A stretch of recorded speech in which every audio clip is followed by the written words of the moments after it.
Allah adalah zat yang menciptakan kematian dan kehidupan untuk menguji siapa di antara kalian yang terbaik amalnya, dan Dia maha perkasa lagi maha pengampun. Teman-teman yang disayang Allah, dalam pandangan kita yang ada di dunia, kita ini hidup dulu baru mati, atau mati dulu baru hidup. Hidup dulu baru mati, betul ya? Dalam pandangan kita yang sedang ada di alam dunia, kita itu hidup dulu baru mati. Betul atau salah? Kok ragu-ragu? Kita hidup dulu baru nanti akan mati. Betul? Betul. Tapi kenapa di dalam ayat ini Allah Subhanahu wa taala mengatakan yang menciptakan kematian dan kehidupan untuk menguji siapa di antara kalian yang terbaik amalnya? Kenapa kematian disebut dulu baru kemudian kehidupan? Sesuai dengan tema kita kali ini, mari terlebih dahulu kita merujuk kepada tafsir.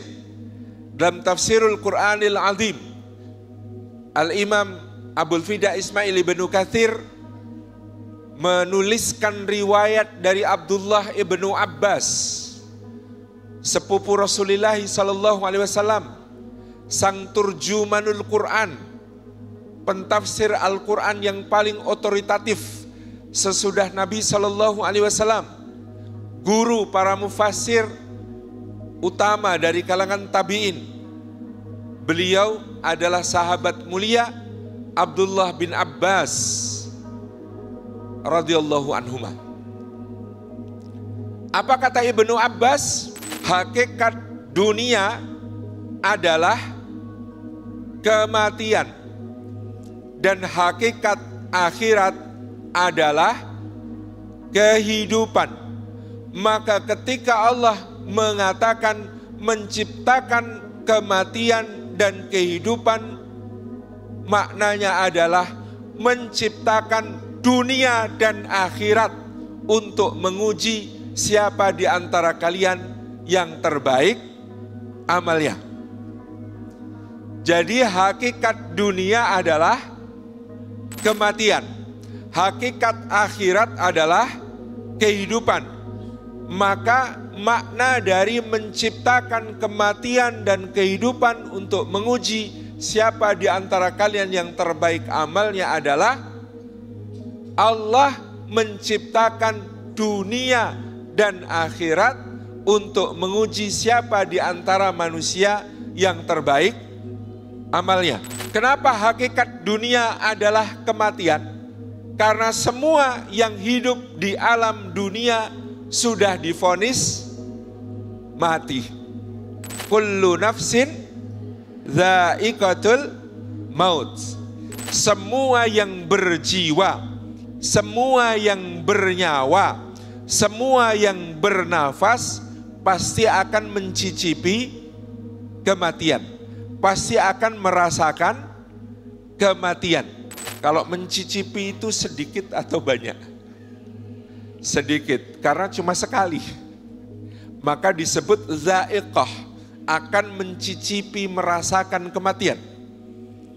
Semua divonis sudah mati, pasti akan mati. Tidak beda dengan terpidana mati di pengadilan. Hanya kita tidak tahu kapan waktu eksekusinya, tetapi semua kita sudah divonis mati. Untuk mati, apakah harus tua? Tidak. Banyak yang muda sudah mati, yang sangat tua tak mati-mati. Apakah untuk mati harus sakit terlebih dahulu? Tidak. Banyak yang sudah sakit-sakitan gak mati-mati. Banyak yang sehat bugar tiba-tiba mati.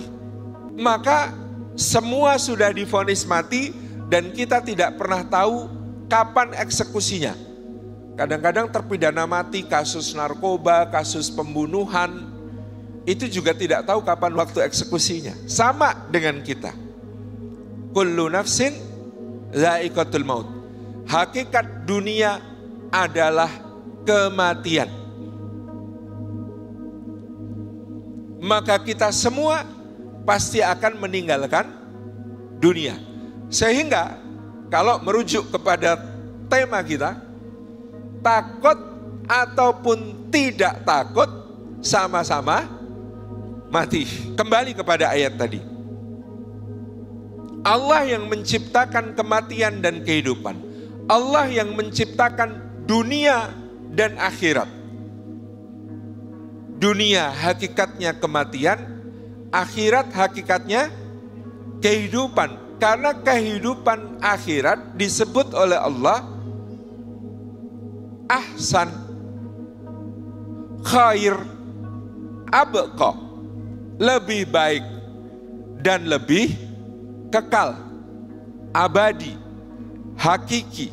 Maka hidup di dunia berapa lama? Kata Nabi SAW, usia umatku 60 sampai 70 tahun. Lebih dari itu bonus, kurang dari itu diskon. Kenapa lebih dari itu bonus? Bisa digunakan untuk beramal soleh. Kenapa kurang dari itu diskon?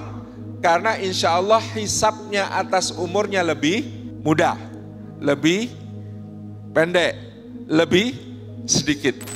Kehidupan akhirat dalam Al-Quran disifati khalidina fiha abada. Mereka kekal di dalamnya selama-lamanya. Mari kita ingat-ingat, di dunia 60 atau 70 tahun, di akhirat mereka kekal di dalamnya selama-lamanya. Lalu perhatikan nasihat berikut dari seorang ulama yang sangat mulia, imamnya para tabi'in di negeri Syam, namanya Sufyan Ats-Tsauri. Beliau mengatakan begini, i'mal lidunyaka biqadri ma satabqa fiha wa'mal li akhiratika biqadri ma satabqa fiha. Beramallah untuk duniamu seukur kadar berapa lama engkau akan tinggal di dunia, dan beramallah untuk akhiratmu seukur kadar berapa lama engkau akan tinggal di akhirat. Mari kita terjemahkan nasihat ini. Beramallah untuk duniamu seukur kadar berapa lama engkau akan tinggal di dunia. Berapa lama tadi? 60 sampai 70 tahun rata-rata. Dan beramallah untuk akhiratmu seukur kadar berapa lama engkau akan tinggal di akhirat. Berapa lama tinggal di akhirat? Kekal selama-lamanya. Tak terbatas, tak terhingga.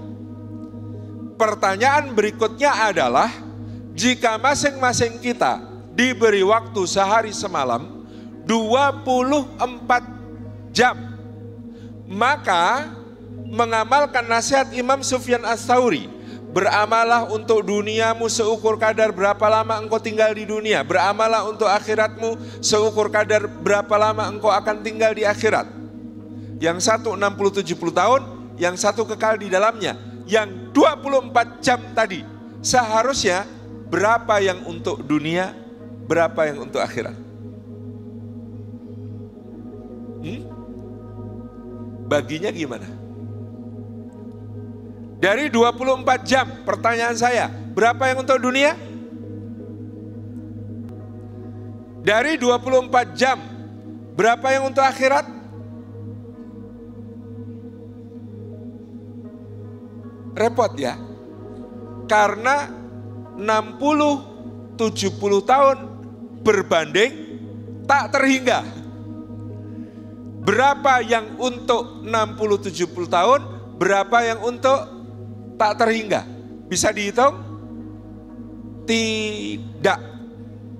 Karena itu nasihat Imam Sufyan Ats-Tsauri ini tidak bisa diamalkan dengan cara membagi waktu berapa untuk dunia, berapa untuk akhirat.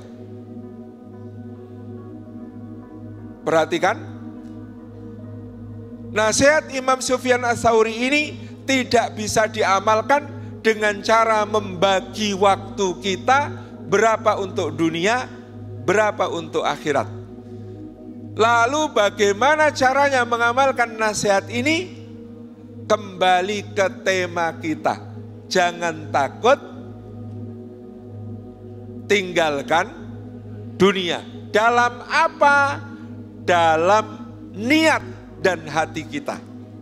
Sehingga jawaban atas bagaimana cara mengamalkan nasihat Imam Sufyan Ats-Tsauri ini adalah berikrar, inna sholati wa nusuki wa mahyaya wa mamati lillahi rabbil alamin.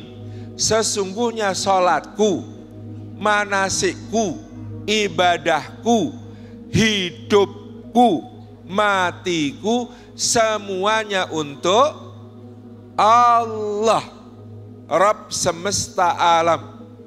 Karena wa ma khalaqtul jinna wal insa illa liya'budun.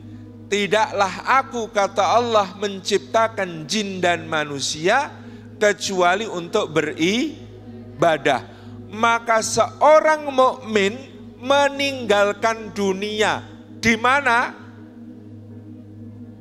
Dalam hati dan dalam niatnya. Jangan takut meninggalkan dunia di dalam hati dan niat kita. Karena apa? Karena memang rumusnya begitu. Karena kita tidak bisa beramal dengan membagi waktu kita berapa untuk dunia, berapa untuk akhirat. Sebab seluruh hidup kita adalah ibadah.